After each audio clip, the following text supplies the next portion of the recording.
রাজ্য সরকার যে টিএমসি আগে, এখন টিএমসি আছে, তারপরে এর আগে সিপিএম ছিল, তার আগে কংগ্রেস ছিল, মুর্শিদাবাদকে পিছিয়ে করে রেখে দিয়েছে। কোন নজর নেই, কিছু নেই। কেন? এখানে সংখ্যালঘু বাস করে, আর সংখ্যালঘু এরা কিছু দিতে চায় না। এরা যদি দিয়ে দিই তাহলে এরা এখন কি বলছে, আমাদের ঘর দিয়ে দাও, আমার ঘর ভেঙে গেছে, এরা এটা চায়, আমার শুধু ভিক্ষা চায়। এই জন্য নেতা কোনদিন হতে দিবে না। ইনশাল্লাহ আমরা এসছি, আসাদুল সাহেব এই মুদ্দাতে খুব শীঘ্রই ইনশাল্লাহ পশ্চিমবাংলায় আসবে, আর পার্লামেন্ট ইনশাল্লাহ তুলবে। পুরো ডিটেলসটা জানতে বলেছে আমাকে। আমি আজকে দুদিন কালকে ইনশাল্লাহ রিপোর্ট করে পাঠাবো পুরো মিডিয়া থেকে বসে, তারপরে উনি কথা বলবেন পার্লামেন্টে ইনশাল্লাহ। 2025 সালে 6 মে মমতা ব্যানার্জি বলেন যে মুর্শিদাবাদে ভাঙনের কারণে 1600 হেক্টর জমি হারিয়েছে।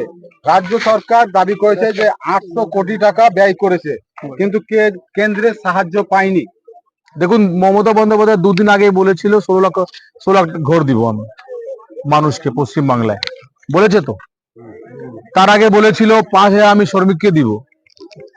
তো মুখ থেকে বলা, মমতা আর মোদী শুধু মুখ থেকেই বলে, জীবনে কিছু দিবে না এরা। যদি দিত 800 কোটি টাকা, এখানে জমি কত টাকা করে বিঘা পাওয়া যায়? 20 লাখ টাকা বিঘা, 25 লাখ টাকা বিঘা পাওয়া যায়। কত ঘর হয়ে যাবে ওটার মধ্যে? বলছে 800 কোটি টাকা দিব, না দিয়েছে? কোথায় দিয়েছে ভাই? ফেব্রুয়ারি মাসে আপনার বাজেটে এই বন্যা কবলিত এলাকা এবং পদ্মা ভাঙনের জন্য 200 কোটি টাকা বাজেট দিয়েছে। আর প্রশ্ন হচ্ছে, এই পুজোতে হঠাৎ করে 30% বাড়িয়ে 1,10,000 টাকা করে টোটাল মোটামুটি 495 কোটি টাকা খরচা হবে সরকার। তো জনগণের ট্যাক্সের টাকা থেকে এই বাঁধ কবলিত এলাকা গঙ্গা কাজে লাগাতে পারে রাজ্য সরকার। দেখুন, আমি একটা কথা বলি, আপনি দুর্গাপূজাতে যে পান্ডালে যে টাকা দিয়েছেন 1,10,000 টাকা দিন, আমি বলছি আপনি 1.5 লাখ টাকা দিন, কোনো আমার আপত্তি নয়। কিন্তু আপনাকে এখানে এসে দেখতে হবে, আমাদের জনগণের টাকা ঠিক আছে পদ্ধতি, ওরা কি ট্যাক্স দেয় না? যা কিছু কিনি, যা কিছু, আর আমাদের দেশে 85% মানুষ ট্যাক্স দেয়। তো আমাদের টাকার নিয়ে পান্ডাল করছেন, করুন, কোন আপত্তি নেই আমার। কিন্তু আপনি বাস করে ওরাও মানুষ। 4 বছর হয়ে গেছে এখানে, বলে 200 টাকা কোটি টাকা দিব আমি। মমতা হোক মোদী হোক শুধু কথাই মুখ থেকে বলে, মাপতে হবে। আর এবার দেখাবে ইনশাল্লাহ লাখোরা মানুষরা, পশ্চিমবঙ্গের মানুষ দেখাবে সাদা প্রতি কতটা ভরসা করবে জনগণ।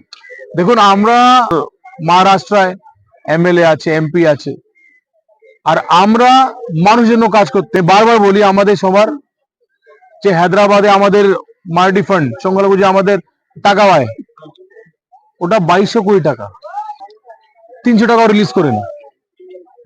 তেলেঙ্গানাতে আমরা এখানে যেখান থেকে আমাদের দল আছে, আসাদুল সাহেব আছেন, ওখানে আমরা 7 এমএলএ তেলেঙ্গানা, আর পশ্চিমবাংলায় 40%। আর আমাদের পরিস্থিতি, আমাদের দেশে 15টা ডিস্ট্রিক্ট, ওখানে পিছিয়ে থেকে পিছিয়ে পড়া, তার মধ্যে একটা আপনাদের মুর্শিদাবাদ, আর আমাদের গোটা পশ্চিমবাংলায় 5টা, আর 5টা সবাই সংখ্যালঘু। তো আমরা ভোট দিচ্ছি এদেরকে কেন? আমাদের কাছে এরা নেতা চলে বিরুদ্ধে বিজেপি চলে আসবে। ভাই, বিজেপি আসবে কিনা আমি জানি না, আর আমার দেখা দরকার নেই। আমাদের যে ভাঙন হচ্ছে, আমাদের যে আমার মা বোন, আমার ভাইরা, আমার বাবারা যে নিজের ঘরটা হারিয়ে গেছে ওদের। তবুও মুর্শিদাবাদে দেখা যাচ্ছে যে স্বাধীনতার পর থেকে 22টা এমএলএ এর মধ্যে 20টা এমএলএ তৃণমূল পার্টির, আর 3টে এমপি তৃণমূল পার্টির। এটা স্বাধীনতার পর থেকে বিরল।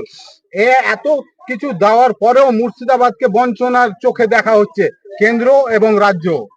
দেখুন, প্রথম কথা, আপনার যে নেতৃত্ব, যে আপনাদের নেতা, যে আপনাদের এমপি, আপনাদের এমএলএ, আপনাদের মেম্বার, আপনাদের প্রধান, আপনাদের জেলা পরিষদ, আপনার পঞ্চায়েত সমিতি, আপনাদের জন্য আপনার এলাকার কথা ওরা বলবে। যদি ওরা না বলে মানে ভেবে নিন, শুধু টাকার লোভী, বড় বড় বিড়ি ব্যবসা করবে, বড় বড় নার্সিং হোম করবে, বড় বড় স্কুল করবে।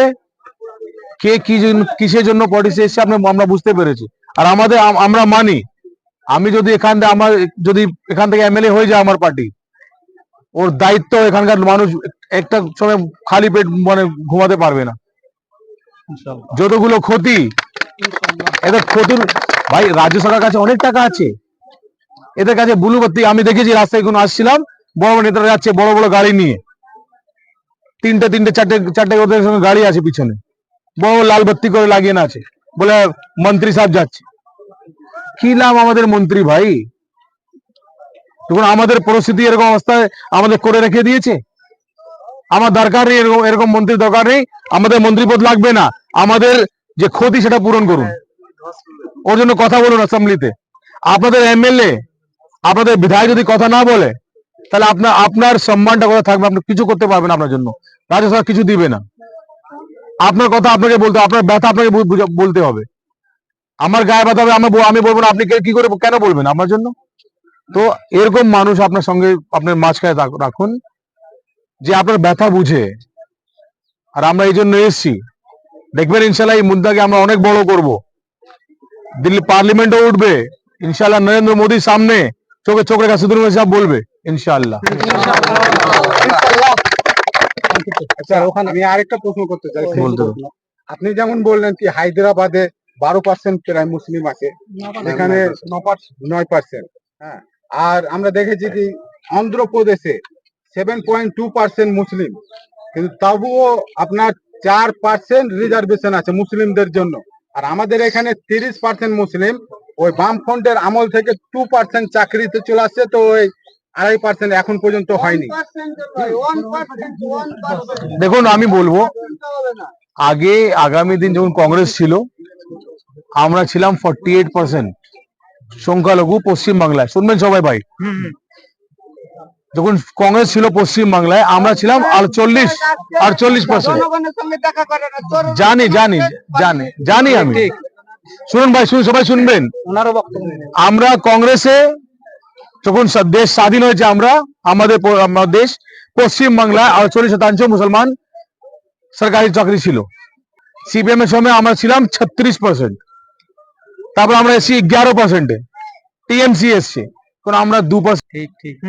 সরকারি খাতে 2% দেখাচ্ছে। আমি বলি কেন, মানে অ্যাড করে দিয়েছে পার্সেন্টেজে।